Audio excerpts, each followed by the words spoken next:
All right, let's talk about the media this year and next year. Who better than our pal Bernie Goldberg, who runs BernardGoldberg.com? Bernie is a simple man. Not as simple as I am, but he's simple. Just look at him and you can tell. There's not enough makeup in the world that can hide the simpleness. So his website, BernardGoldberg.com, is easy to negotiate, to see, and it's fun. So I command you to go there today. All right, Bernie Goldberg comes from Miami. So I asked you to give me the 3 media highlights, 3 good things they did this year. Go. Let me first, very briefly, you said what's going on at CNN? It's in their DNA. It isn't going to change. It's in their DNA. That's why they keep doing things like that. All right, the 3 highlights. First highlight, the Wall Street Journal on June 4th ran a story on page 1 that talked about how President Biden, behind closed doors, was showing signs of slipping mentally. The New York Times didn't do this. The Washington Post didn't tell that story. Of all the major mainstream news organizations, the Wall Street Journal said it first. And they had, as a result of that, they came under blistering attack, not only from the White House, but from President Biden's allies in the media. Except 3 weeks after they ran the story, Joe Biden had a meltdown on national television during the presidential debate, vindicating the Wall Street Journal's story. So I give that number 1 on my list, and hats off, tip of the hat to the Wall Street Journal. Number 2 on my list, Fox News Channel, for its coverage of illegal immigration and the chaos in general on the southern border of the United States. Fox did what television news does best. Didn't simply tell you what was going on. It took you there and showed you people literally sneaking into the country on live television. CNN wasn't doing that. MSNBC sure as hell wasn't doing that. Fox deserves credit because it did do that. And by the way, these highlights are a mirror image of the lowlights I'm going to tell you about in a minute or two. The third thing on my list of highlights, the rise of independent journalism in the United States. People like you, Bill, people like me, we can have conversations that are longer than sound bites, where you can say just about anything you want as long as it makes sense. And the most important thing from my point of view, you can say things where you don't have to worry about being canceled. Because if you said the same things on NBC, ABC, CBS, or even the cable channels, some of the things I've said would get me canceled. But you can say it as an independent journalist, and I think that's very important. The rise of independent journalism is a major item of importance as far as the media is concerned. Yeah, and it's taken on more momentum as well. Okay, right. Now we only have time for 3 lowlights, and there are about 3,000 of them. That's right. So which ones did you pick? All right, I said they're mirror image of my highlights. The number one on my list of lowlights, the failure of the national news media to show any curiosity about President Biden's mental condition. I mean, there were video clips of him wandering off into the forest and not knowing where he was going. And the White House, and again, their allies in the media, said, well, you're taking it out of context. This was a major issue, and the media intentionally was asleep at the wheel. The second one was the southern border again. The southern border was one of the 2 major issues that decided the presidential election. Yet if you watched CNN, MSNBC, read the New York Times, the Washington Post, you might not have any idea that there was a crisis on the southern border. Yet just the other day, page 1 of the New York Times, telling us that we've had the biggest influx of immigrants through the southern border ever in the history of the United States, bigger than when they came from Eastern Europe and Europe in general into Ellis Island. This was a huge story, and the Biden administration didn't want it covered, and their friends in the media didn't cover it. My last one was how most news organizations fail to notice the shift to the right of the electorate, the American electorate. I'm going to give you an example of a very good journalist, David Ignatius, columnist for the Washington Post. He's a liberal, but he's not a crazy left-winger. On election night, when it became clear that Donald Trump was going to win, David Ignatius said, "This election makes me realize how little I understand the American character in 2024. I am mystified by the outcome."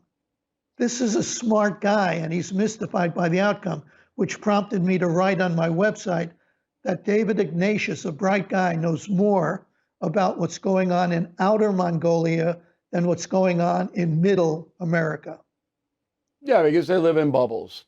All right, those are good. Exactly, those are good. Exactly. So my analysis is 2025 is going to be the worst year for corporate media in the history of media. You're already seeing changes, big changes. All of the anchors and pundits are going to get their salaries cut significantly. That's already begun.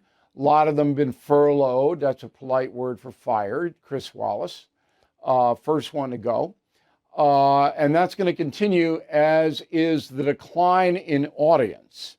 Now, once the inaugurations happens, then Fox News, which is riding high because they rode the Trump wave, they'll start to decline again as well.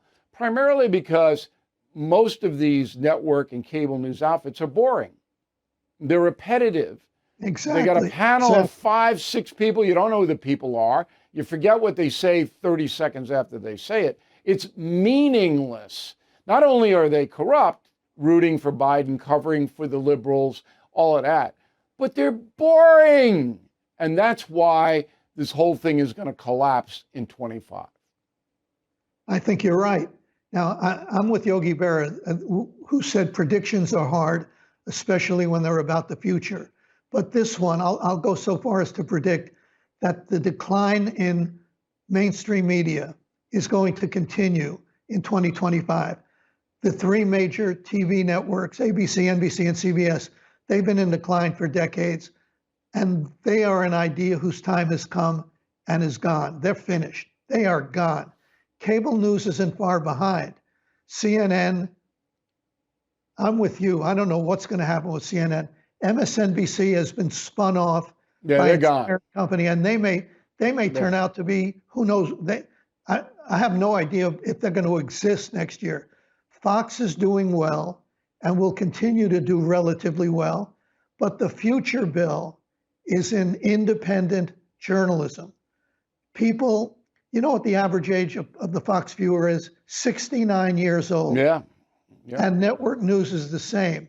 People under 50 aren't watching cable. They're not watching network news. They're getting their news from TikTok, from Reddit, from places I never heard of. I'm not saying that's a good thing, but it does say it's reality.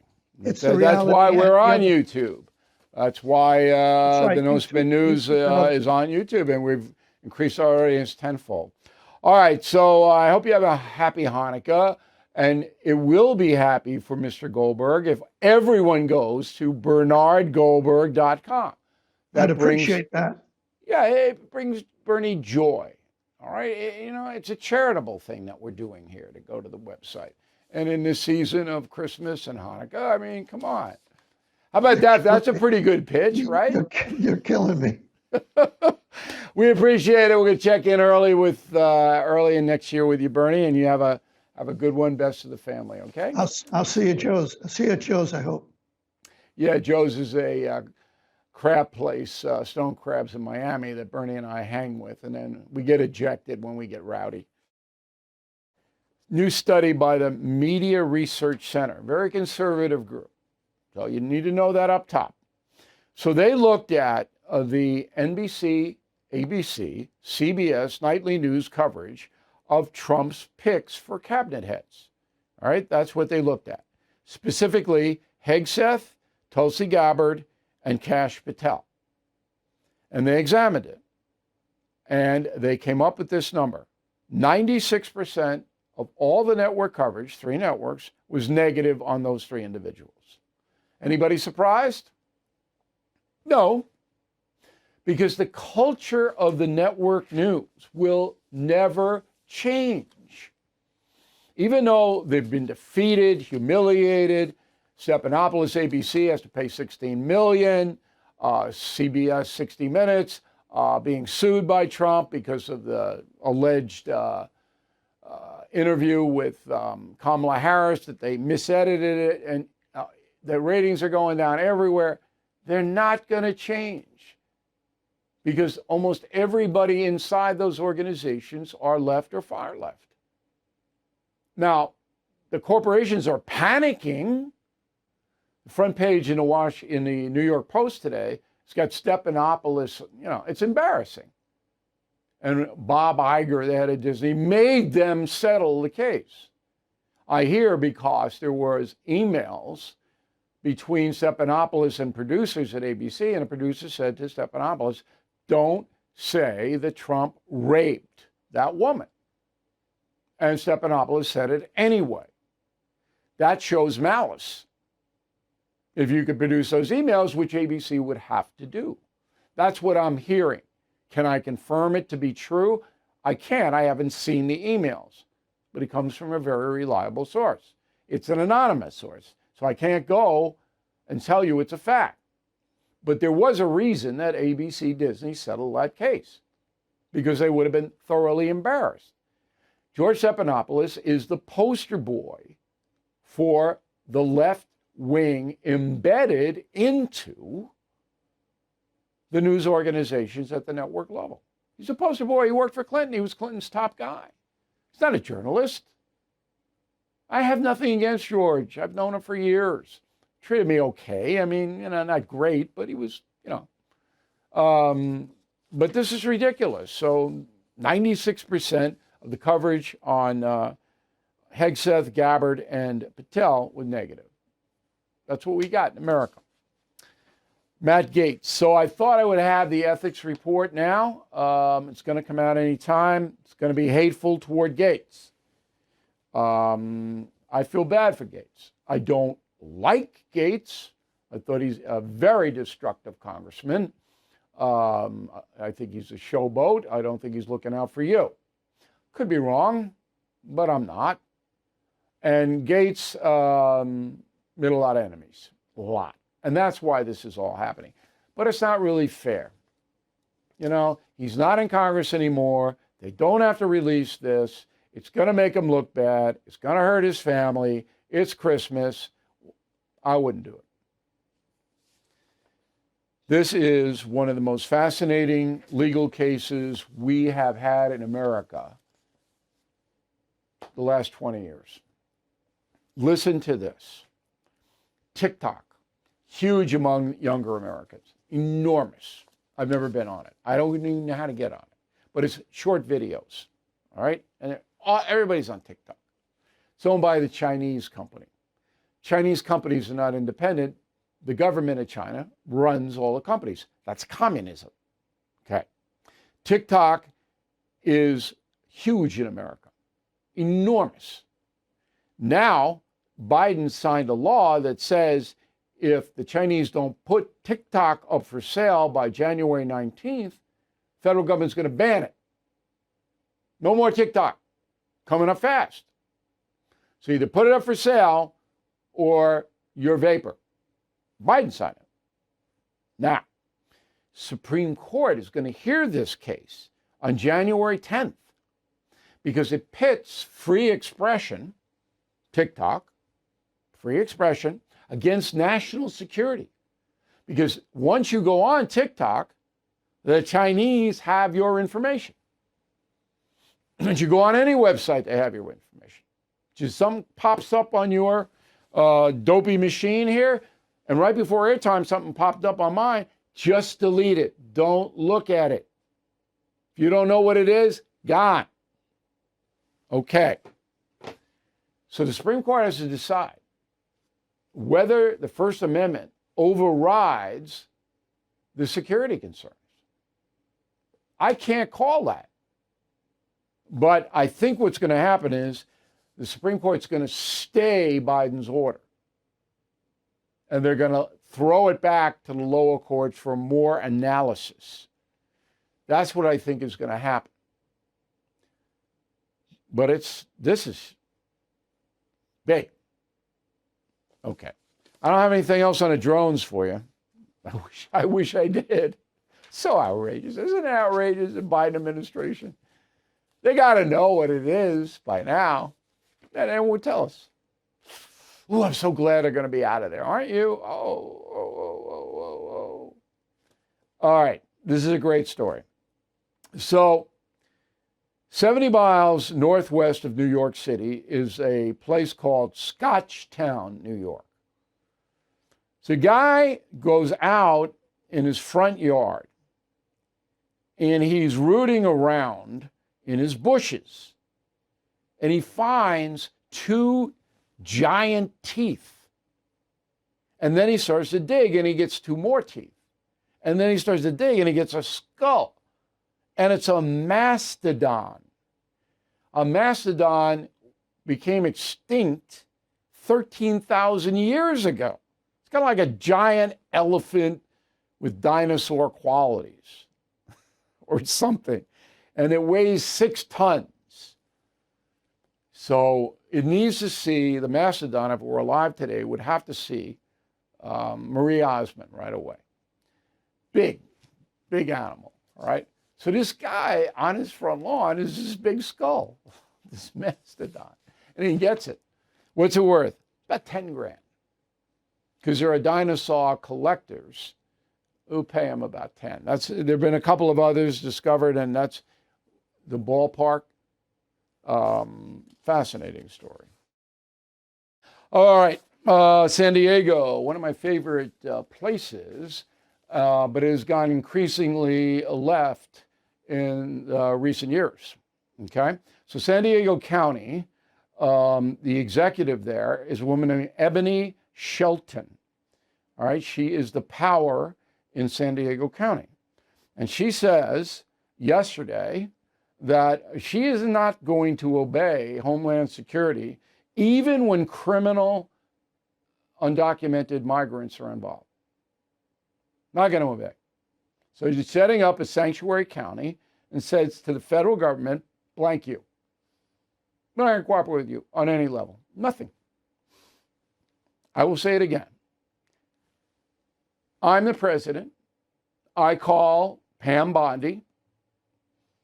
I say, please call the head of the FBI, probably be Kash Patel. Get Mr. Patel on a plane, flies into San Diego, gets in a fleet of caravan cars with other FBI agents, goes to Ebony Shelton's home, accompanied by the media, knocks on the door, and puts her in handcuffs, arrests her for interfering in a federal investigation. First time she does it with a criminal. First time ICE asked for San Diego County to hold somebody who's been charged with a crime, who's here illegally, and they don't, Ebony goes. Telling you, that's it. It'll stop dead. I'm picking on Ebony, but could be Newsom, could be Michelle Wu in Boston, could be Governor Hochul here in New York, any of them. You do it, we're charging you. Mitch McConnell, not a fan, you know that. He killed Kate's Law single-handedly because of venal. He didn't like the fact that a punk like me put the law up. I wouldn't put it up for a vote. Don't like him, never liked him. I wish he would retire. He fell down again. It's the 5th time. So, look, Senator, you're 82 years old, okay? It's the 5th time that you've fallen. Sprained his wrist, got cuts on his face. It's over. It's over. Do the right thing, all right? Get out of there. For everybody's sake. Boy, 82, he's fallen down. Guy has never really been, you know, he has done some good things. He's not totally bad. But his day is over. Smart life. Speak well, not good. I speak good. No. You know how many people use double negatives now? I mean, just in the music industry alone, the songs.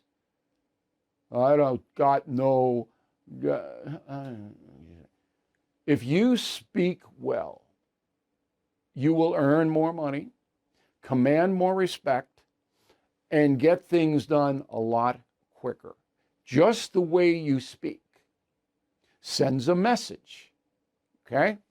And so many people, I know grammar is, I went there, or I should have gone. It's I should have gone, not I should have went. I made that mistake into my 30s. I should have went there. No, I should have gone there. I'm being a snob. I'm sorry, I don't mean to be a snob. It's a smart life segment. But it's important that you speak well, that you figure out the rules of the road, no double negatives, okay? You can use slang. You can drop the G sometimes, okay. But the better you speak, the more prosperous you will be, period. Now, we go to the word of the year, according to Merriam's dictionary. Polarization is the word of 2024. Polarization. Here are the past words. 23, authentic. 22, gaslighting. 21, vaccine, okay. 20, pandemic, we got it. 2019, they, what does that mean, they? I don't know. 18, justice. 17, feminism. 16, surreal, that's still around. 15, ism. 14, culture. So the word of the year, polarization, smart life. Thank you for watching the No Spin News. To watch the full episode anytime on BillO'Reilly.com, please sign up to become a premium or concierge member. Visit BillO'Reilly.com to sign up and start watching today.